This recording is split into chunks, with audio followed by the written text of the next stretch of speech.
Irrational number में जो मेरे प्यारे बच्चों मैंने बताया था कि 3 मार्क्स का जो क्वेश्चन है वो प्रूफ दैट से रिलेटेड होता है। इरेशनल नंबर में आपको एडिशन के टर्म में, मतलब इरेशनल और रेशनल के एडिशन के टर्म को प्रूफ करना होता है। तो इसमें दिया हुआ है कि √5 इरेशनल है, तो आपको साबित करना है 3 - 2 √5 सेकेंड क्वेश्चन में। और फर्स्ट क्वेश्चन में √7 is an irrational number. You have to proof why the. तो इसको हम कंट्राडिक्शन मेथड से डेवलप कर रहे थे। तो कंट्राडिक्शन मेथड से कैसे, पहले हम क्या करेंगे, इसको हम रेशनल मान लेंगे और रेशनल के क्राइटेरिया को यदि वो फुलफिल नहीं करेगा तो इसका मतलब है कि वो रेशनल नहीं है। तो दैट मीन्स एराइज कंट्राडिक्शन, वह कंट्राडिक्शन विरोधाभास पैदा हो गया। मतलब जो मैंने माना, जो एजम्पशन किया, जो एज्यूम किया, वो क्या हो गया, फॉल्स हो गया। मतलब वो जो वैलिड नहीं रहा, और जब वैलिड नहीं रहा तो क्या हो गया, इरेशनल जब वैलिड है ये नहीं है और रियल नंबर है, इसका मतलब है कि इरेशनल है। तो एक कंट्राडिक्शन मेथड है। देखिए पहला प्रूफ है √7। तो सॉल्यूशन के केस में हम मानेंगे क्या, let √7 is a rational number. A rational is a rational number. Rational number whose standard form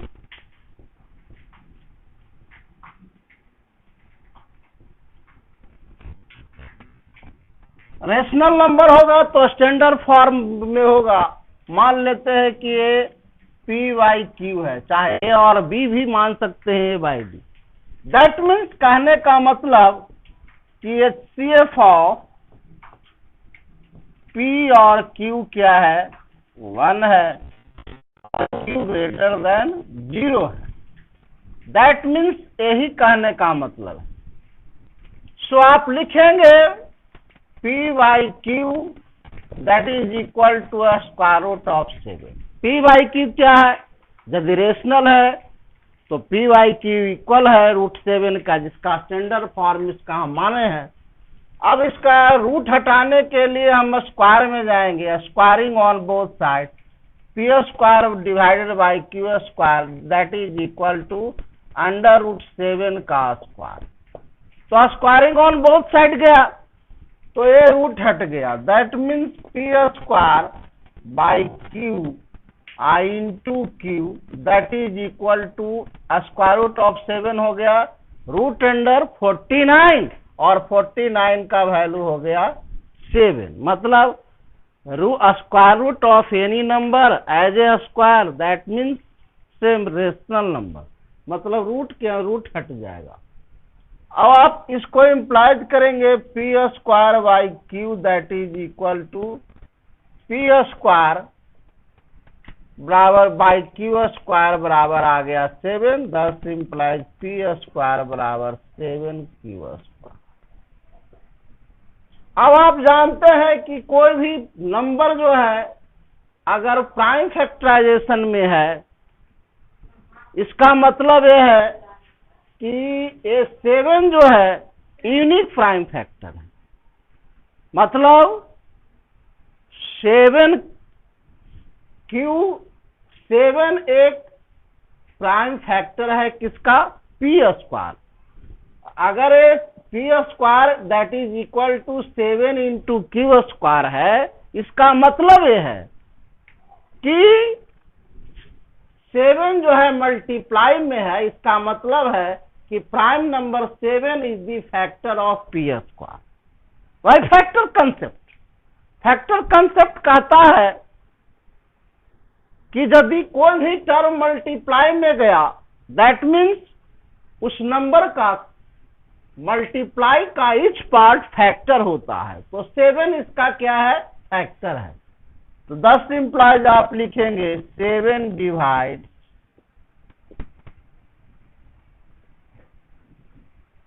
P square. तो अब आप जानते हैं, मैंने कहा कि कोई भी प्राइम नंबर यदि किसी कंसेप्ट है फैक्टर का, कि कोई भी प्राइम नंबर स्क्वायर का यदि फैक्टर हो या किसी भी नंबर के एक्सपोनेंशियल नंबर का फैक्टर हो, P square, P Q, P 4 का, तो पी का भी फैक्टर होता है। That is the basic concept. आपने कल नेक्स्ट प्री क्लास में मैंने जो बताया था कि 2 और 3 यदि 36 का फैक्टर है तो 6 का भी फैक्टर होगा, 236 का भी फैक्टर होगा, मतलब उसके क्यूब का, मतलब स्क्वायर का, पावर 4 का, मैंने 6 के पावर 4 का भी मतलब एक बेसिक कंसेप्ट कि अगर कोई भी नंबर स्क्वायर का फैक्टर है तो उस नंबर का, मतलब 7 अगर फैक्टर है पी स्क्वायर का, तो पी का भी फैक्टर है। ये आपका फंडामेंटल कंसेप्ट ऑफ अर्थमेटिक कहता है, अंकगणित का मौलिक सिद्धांत कहता है। तो 10 इंप्लाइज 7 ऑल्सो डिवाइड पी। ये आपका फर्स्ट हो गया और ये सेकेंड हो गया। अब आप क्लियर है कि 7 किसका फैक्टर है, पी का, तो पी का को हम 7 एज ए फैक्टर लिख सकते हैं और कोई भी इंटीजर लिख सकते हैं, क्योंकि पी अननोन है, एक इंटीजर है और एक प्राइम नंबर पी जो है उसका फैक्टर है। 7 एक फैक्टर है पी का, मतलब 7 डिवाइड कर रहा है किसको, पी को, और पी एक इंटीजर है। तो पी अननोन है तो कोई अदर इंटीजर भी इसका फैक्टर होगा या अदर प्राइम नंबर भी फैक्टर होगा। तो हम इसको लिख सकते हैं 10 implies P is equal to 7 into M. M इसलिए माना कि एम एक इंटीजर है, क्योंकि यह इंटीजर जो है अदर प्राइम नंबर भी इसका फैक्टर हो सकता है। ये हमें पी मालूम नहीं है, इसलिए एक फैक्टर 7 है, तो 7 इंटू पी को हम other factor M as a other factor लिख दिया। तो मैंने क्या किया, P that is equal to 7m where m belongs to z। मतलब कोई इंटीजर है, ये मैंने क्या किया, से किया, से मैंने माना। तो P बराबर 7m, 10 इंप्लाइज पी स्क्वायर बराबर क्या हो जाएगा, स्क्वायर करेंगे इसका। यदि 7 डिवाइड कर रहा है P को, तो हम इंप्लाइज में लिखेंगे P that is equal to 7 into, एक फैक्टर तो 7 देल है, तो अदर फैक्टर मालूम नहीं है, उसको मैंने मान लिया m, जहां m क्या है, एक इंटीजर है। m belongs to z। z किसको कहते हैं, z इंटीजर का सिंबल है और इससे लिखा मैंने माना है। That means squaring on both side, तो 49m स्क्वायर। अब आप फर्स्ट को देखिए, फ्रॉम फर्स्ट से लिखिए पी स्क्वायर का मान है क्या, पी स्क्वायर का मान आपका 7q स्क्वायर है। तो पी स्क्वायर के जगह आप 7q स्क्वायर लिखेंगे, तो 7q स्क्वायर बराबर हो गया 49m स्क्वायर। तो 7 और 7 का 49 हो गया। 10 इंप्लाइज आपका आ गया q square that is equal to 7m square. ये आपका ये थर्ड हो गया। अब सेकेंड और थर्ड को देखिए। अब आप पी क्यू स्क्वायर बराबर 7m स्क्वायर आ गया। इसका मतलब कि 7 जो है प्राइम नंबर किसका फैक्टर है, क्यू स्क्वायर, तो क्यू का भी होगा। ये फंडामेंटल कंसेप्ट ऑफ अर्थमेटिक है कि यदि कोई भी नंबर स्क्वायर का फैक्टर है तो वह उसके स्क्वायर रूट का भी है, मतलब एनी एक्सपोनेंशियल वैल्यू का है।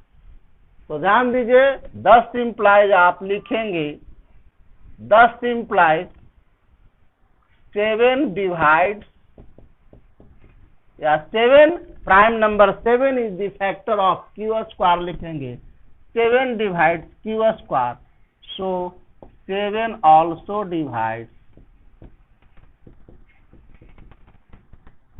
क्यू। ए थर्ड हो गया by fundamental concept of arithmetic. ये अंकगणित का सिद्धांत है, मौलिक सिद्धांत।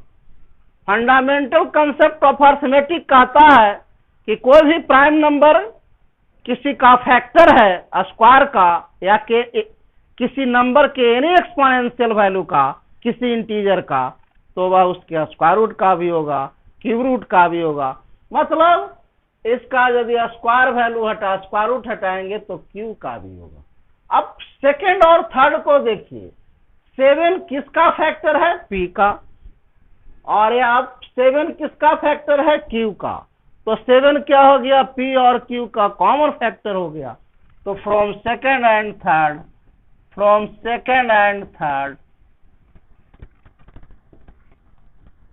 7 is the common factor. 7 is the common factor of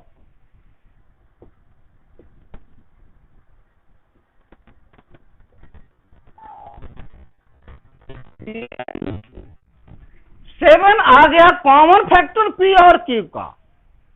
लेकिन हम माने थे क्या कि पी और क्यू स्टैंडर्ड में है, उसका HCF है, एक है, ये स्टैंडर्ड फॉर्म है, लेकिन स्टैंडर्ड फॉर्म में ये नहीं है, क्योंकि कॉमन फैक्टर क्या होना चाहिए था? 1 होना चाहिए था। आ गया कितना? 7। तो यदि कॉमन फैक्टर 7 है, इसका मतलब है कि कंट्राडिक्शन अराइज हुआ, मतलब कि ये स्टैंडर्ड फॉर्म में नहीं है।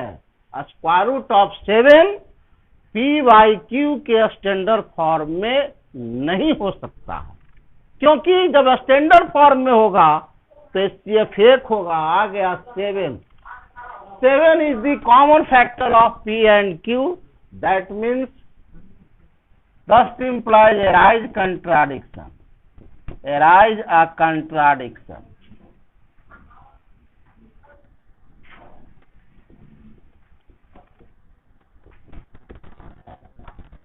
एक कंट्राडिक्शन अराइज हुआ, thus implies our assumption is wrong, our assumption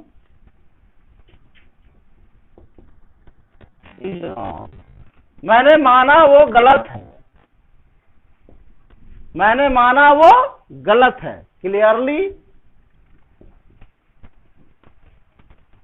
hints लिख दीजिए कि हमने माना है रेशनल, तो यदि वो गलत है इसका मतलब क्या है?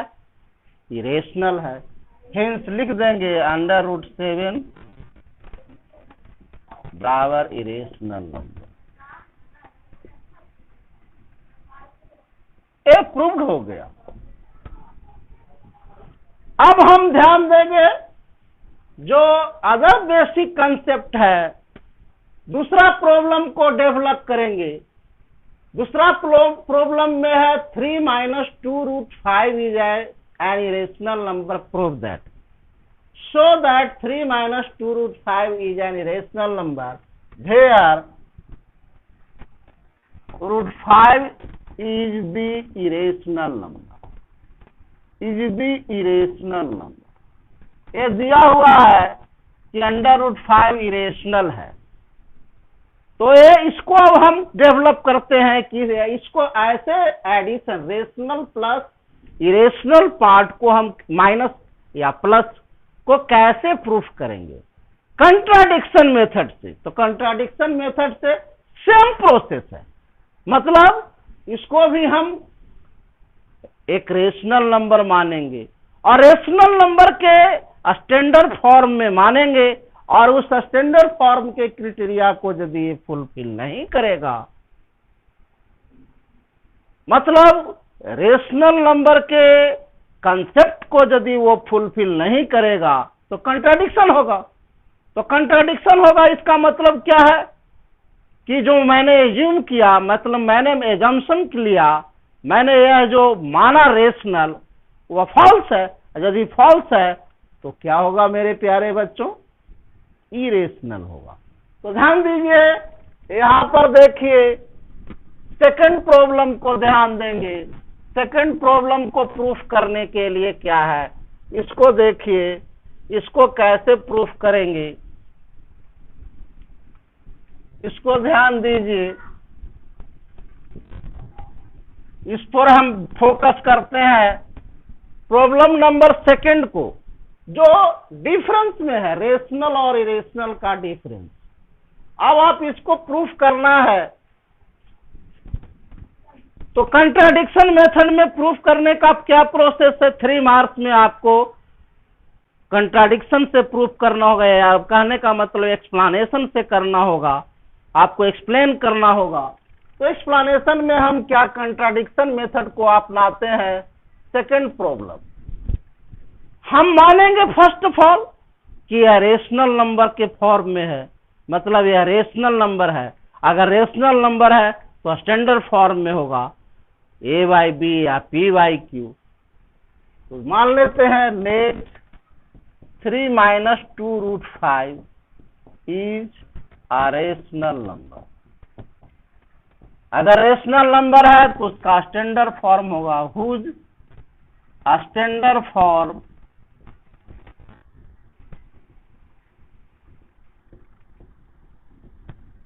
इज a बाई बी, जिसका स्टैंडर्ड फॉर्म क्या है मेरे प्यारे बच्चों? a by B. This implies a by B that is equal to 3 minus 2 root. Standard का मतलब क्या है? That means HCF of A and B, AB belongs to 1 and B greater than 0। A कहता है स्टैंडर्ड फॉर्म ऑफ रेशनल। अब implies किया A by B that is equal to 3 minus 2 root 5। अब आप इरेशनल नंबर है A by B, तो आप क्या कीजिएगा, इसमें ध्यान देंगे कि जो इरेशनल का पार्ट है, स्क्वायर रूट का पार्ट है, उसको शिफ्ट करके पॉजिटिव सेंस में ले लेंगे, जिससे आपको सहूलियत होगी। तो इसको अगर ये निगेटिव है तो इस अगर इक्वलिटी के लेफ्ट में लाएंगे तो पॉजिटिव हो जाएगा। तो 10 implies 2 root 5 that is equal to 3 minus a by B, और that 10 implies 2 root 5 that is equal to, इसको हल करेंगे, एलसीएम लेंगे b 3b माइनस a, और 10 imply root 5 that is equal to 3 into B minus A divided by, ये जो 2 coefficient है वो मतलब इरेशनल का पार्ट है या इंटीग्रल कॉफिशिएंट है, उसको आप डिनोमिनेटर में ले लेते हैं। तो 2 यहाँ b है तो 2b होगा। अब ये 2 गुना में था, इस डायरेक्शन में आया, इक्वलिटी के इस तरफ मल्टीप्लाई टर्म आ गया तो डिवाइड हो। अब आप जानते हैं कि integer minus integer divided by non zero integer, ये जीरो नहीं है, नॉन जीरो ग्रेटर देन है, b ग्रेटर देन 0 है। तो इसका मतलब यह है कि यह क्या है? रेशनल नंबर है। तो ये that is equal to rational number, rational number because चूंकि 3b minus a divided by 2b बराबर क्या हो गया? Integer, integer minus integer that is equal to integer, integer divided by non zero integer, non zero integer बराबर rational number होता है। अब आप ध्यान दीजिए मेरे प्यारे बच्चों कि यह जो पार्ट है रेशनल है, तो ये भी रेशनल होगा।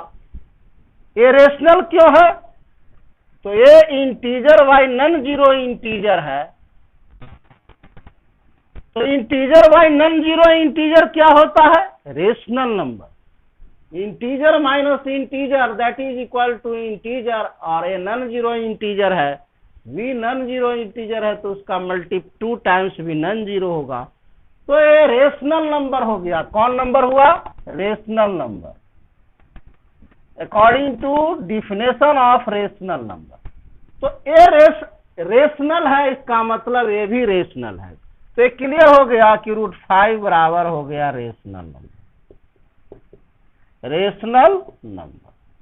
तो ये √5 rational number, but as a fact क्या है या दिया हुआ क्या है? एज ए फैक्ट क्या है कि any prime number, square root of any prime number that belongs to always irrational, as a fact कहता है। but as a fact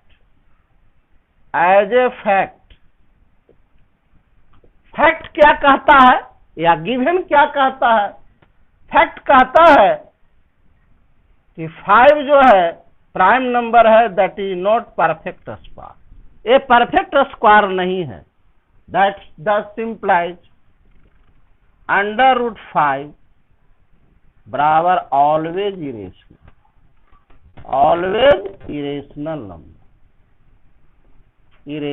number. ये फर्स्ट को देखिए और ये सेकेंड। तो फर्स्ट यदि हम इसको हम रेशनल माना, मैंने तो रेशनल माना, और इस रेशनल को हमने किया, डेवलप किया, तो आ गया √5 क्या है? रेशनल नंबर, जो कि दिया हुआ है नहीं है, दिया हुआ है इरेशनल। या एज ए फैक्ट क्या है? Square root of any prime number irrational होता है। तो square root of any prime number irrational, तो स्क्वायर रूट ऑफ √5 क्या हो गया? Square root of 5 always irrational हुआ।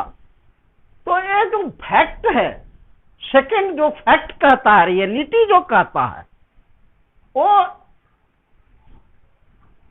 गिवन जो मैंने माना एजम्पशन को, वो कंट्राडिक्ट कर दिया, मतलब विरोध कर दिया। क्योंकि फैक्ट में अगर हम ये रेशनल होता तो ये क्या आ जाता? इरेशनल। दैट मीन्स कहने का मतलब ये है कि फैक्ट ने इस कंडीशन को, माने हुए कंडीशन को या एजम्पशन जो मैंने माना किया, उसको गलत कर दिया। क्योंकि अगर ये रेशनल है और रिजल्ट आ रहा है कि √5 भी क्या है? रेशनल। लेकिन फैक्ट ऐसा नहीं है। फैक्ट है कि स्क्वायर रूट ऑफ 5 जो प्राइम नंबर है वो परफेक्ट स्क्वायर नहीं है, और वह क्या होता है? ऑलवेज इरेशनल, या दिया हुआ है इरेशनल। तो बाय गिवन या as a fact a result गलत है। That means it is false, it is false, ये फॉल्स हो गया। हेंस लिख दीजिए। तो this implies arise a contradiction, arise a contradiction.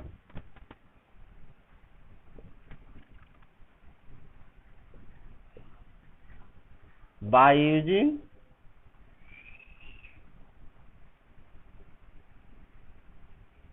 Second. अगर हम सेकेंड को by using सेकेंड को हम करते हैं, ये सेकेंड एज ए फैक्ट को यूज करते हैं, तो ये गलत हो जाता है, मतलब कंट्राडिक्शन हो गया, ये गलत हो गया।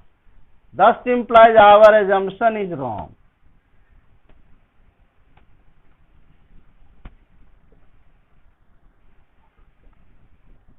ये मैंने माना जो गलत हो गया। मैंने माना क्या था कि 3 - 2 √5 रेशनल है। तो जब रेशनल गलत हो गया, मैंने माना वो गलत हो गया, इसका मतलब क्या है? इरेशनल। हिंस लिख दीजिए। 3 - 2 √5 बराबर ऑलवेज इरेशनल। इरेशनल नंबर, ये प्रूव्ड हो गया आपका। ये कंट्राडिक्शन मेथड से हुआ। इसको आप अलग प्रोसेस से भी, by the property of rational number से भी आप प्रूफ कर सकते हैं। मेरे प्यारे बच्चों, आप प्रॉपर्टी पढ़े हैं अगर हम इसको by the help of property proof करना चाहें कंट्राडिक्शन से, तो उस प्रॉपर्टी के आधार पर भी ये जो है प्रूफ होगा। आप जानते हैं कि, तो उसको देखिए, सेकंड में ही देखिए, सेकंड प्रूफ को ही देखेंगे हम लोग। अगर हम इसमें प्रॉपर्टी का एप्लीकेशन करें तो भी आपका ये प्रूफ होगा। आप हम मान लेते हैं, लेट 3 माइनस 2√5 बराबर रेशनल नंबर। ये मान लिया कि रेशनल नंबर है, और रेशनल में रेशनल का ऑपरेशन करते हैं तो क्या होता है मेरे प्यारे बच्चों? रेशनल होता है। अब आप जानते हैं कि 3 क्या है? इंटीजर है, और इंटीजर है, इंटीजर ऑलवेज, इंटीजर क्या है? ऑलवेज रेशनल नंबर है। और 3 बिलोंग्स टू जेड, चूंकि 3 बिलोंग्स टू जेड, 10 इंप्लाइज 3 बराबर rational number, rational number. Now ये फर्स्ट हमने माना है, और सेकंड क्या है?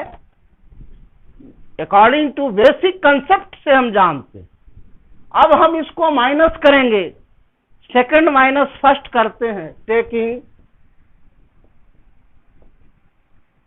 सेकंड माइनस फर्स्ट, तो 3 माइनस 3 माइनस 2√5। अगर माइनस किया तो हम पढ़ते हैं, ऑपरेशन पढ़ा है कि rational minus rational that is always belongs to rational.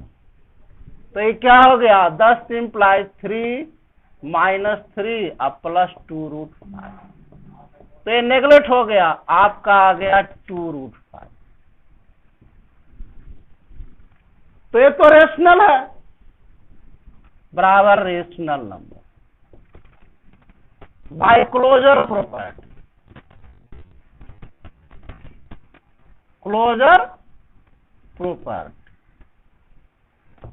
क्या कहता है कि rational minus rational, rational minus rational बराबर always rational, always rational.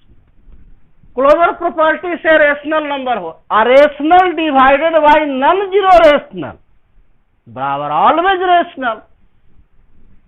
10 implies 2 और √5 ये रेशनल नंबर है, डिवाइडेड बाय 2, डिवाइडेड बाय 2।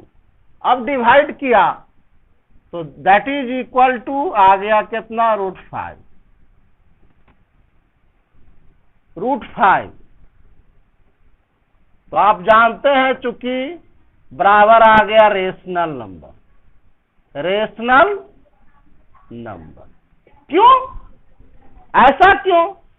क्योंकि 2 क्या है? नॉन जीरो रेशनल है। Rational number divided by non zero rational number, non zero rational number, rational number divided by non zero rational number बराबर always rational, बराबर always non zero rational number, non zero rational number divided by rational number,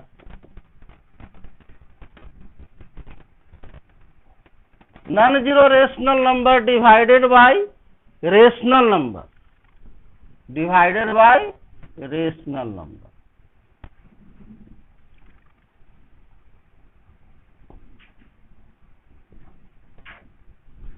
non zero rational number divided by non zero rational number that is always rational number, बराबर rational. आप जानते हैं कि 2√5 क्या है? कि rational minus rational, तो आ गया 2√5 रेशनल नंबर हुआ, और rational number divided by rational that is equal to rational, तो √5 आ गया rational. What as a fact? As a fact क्या है? गिवन क्या है? व्हाट? √5 बराबर इरेशनल नंबर गिवन। ये आपका गिवन है कि √5 क्या है, इरेशनल। ये दिया हुआ है, या एज ए फैक्ट भी है कि square root of prime number क्या होता है, ऑलवेज इरेशनल। ये गिवन है और ये आ गया रेशनल, तो एराइज कंट्राडिक्शन, एराइज, तो दस इंप्लाइज एराइज कंट्राडिक्शन। एक कंट्राडिक्शन एराइज हुआ। तो अब बताइए मेरे प्यारे बच्चों, मैंने इसको रेशनल माना और 3 बिलोंग्स टू इंटीजर, जेड है क्या, जेड किसका सिंबल है, इंटीजर का। तो इंटीजर ऑलवेज क्या होता है, रेशनल नंबर। और रेशनल नंबर माइनस सेकंड में से फर्स्ट को घटाया, rational minus rational, that is always rational. एक क्लोजर प्रॉपर्टी कहता है रेशनल नंबर, रेशनल में से रेशनल को घटाएंगे तो रेशनल होगा, तो रेशनल नंबर हो गया। और 2 क्या है, रेशनल है। Rational number divided by non zero rational number भी रेशनल होगा, तो √5 आ गया क्या, रेशनल। अब बताइए मेरे प्यारे बच्चों की ये जो बराबर √5 हो गया वो रेशनल नंबर हुआ, लेकिन फैक्ट क्या है या गिवन क्या है, दिया हुआ है कि √5 इरेशनल है। तो दिए गए स्टेटमेंट के आधार पर माना हुआ स्टेटमेंट जो मैंने माना, लेट माना, ये रेशनल नंबर है। अगर ये रेशनल नंबर होता तो ये रिजल्ट गलत सही आना चाहिए था, लेकिन आ गया √5 रेशनल, जो कि फैक्ट नहीं है। ये फैक्ट नहीं है कि √5 रेशनल होता है, √5 रेशनल नहीं होता है, √5 क्या है, इरेशनल। तो कंट्राडिक्शन हो गया, एराइज कंट्राडिक्शन, हिंस तो 10 implies our arise contradiction, 10 implies our assumption is wrong।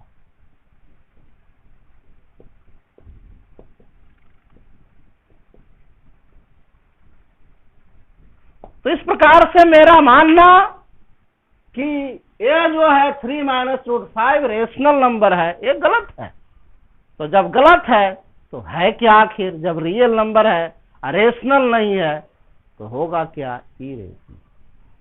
Hence लिख दीजिए 3 - 2√5 इज एन इरेशनल नंबर। एक कंसेप्ट ये अब स्वतः आ गया, रेशनल नहीं हुआ, मेरा मानना गलत हो गया। मैंने माना कि रेशनल है, वो गलत है। क्लियर है कि इरेशनल होगा, इरेशनल। तो इस प्रकार से मेरे प्यारे बच्चों, ये रेशनल और इरेशनल जो कि बोर्ड एग्जामिनेशन में 3 मार्क्स का क्वेश्चन आता है, इसको हम डेवलप करते हैं, प्रूफ करते हैं bye fundamental concept of real number. Real number के फंडामेंटल कंसेप्ट के एप्लीकेशन से कंट्राडिक्शन प्रोसेस द्वारा हम प्रूफ करते हैं। आप इसको प्रूफ करेंगे, बनाएंगे और क्रिएट प्रॉब्लम को एज ए कमेंट हमसे संपर्क करेंगे, मैं आपका प्रॉब्लम क्लियर करूंगा। मेरे प्यारे बच्चों, मैं आपके क्लास को, आपके प्रॉब्लम को हमेशा दूर करने का प्रयास करूंगा। आप मेरे वीडियो क्लास को समझें और सब्सक्राइब करें